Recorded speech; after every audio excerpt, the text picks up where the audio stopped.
The Constitutional Court of South Africa has ruled that Parliament acted unconstitutionally when it voted against adopting the Section 89 panel report into President Cyril Ramaphosa over the Phala Phala Farm scandal. The court found that the National Assembly failed in its duty to hold the president accountable after the panel concluded that he may have violated his oath of office following the 2020 burglary at the farm.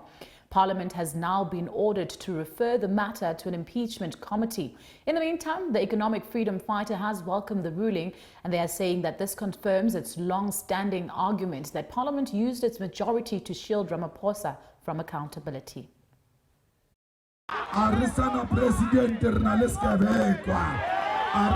President, we have a criminal.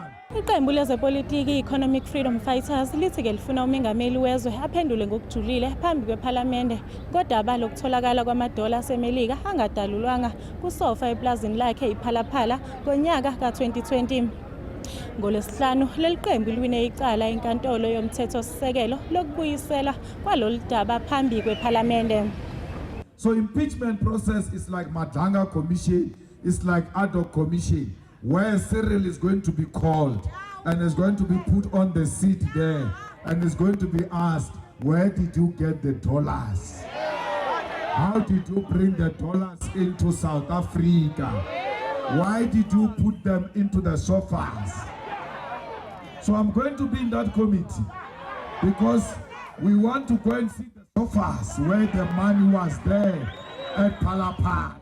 Once we conclude that you have undermined your oath of office, you have committed crime, then we go to Parliament to impeach you.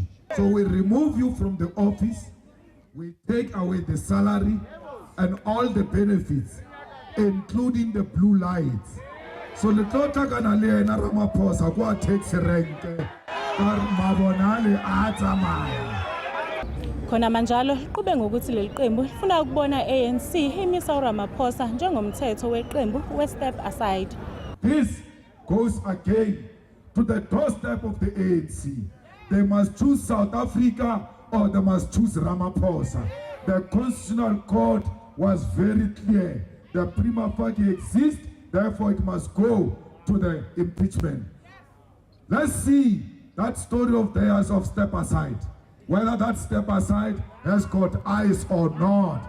Because facing impeachment is equal to standing in a box in a court of law and being charged, because you are only charged when there is prima facie. Now the panel said there is prima facie, meaning he is charged in Parliament. He has to face the impeachment process. Let's see if the step aside process only applies to certain individuals and doesn't apply to Ramaphosa. Owayeyisikhulu sezomhlolo uArthur Fraser waveza ukuthi usola ukuthi uRamaphosa wakufihla uGetshenga wahluleka ukubikela izinhlaka zamaphoyisa. Esikhundleni salokho wasebenzisa uphenyo oluzimele olubandakanya ukuthumba abasolwa abatholakala begqekeze kuleli plaza. Ezindabeni zeSoweto TV ngikunokulunga Mthembu ngiseBramfontein.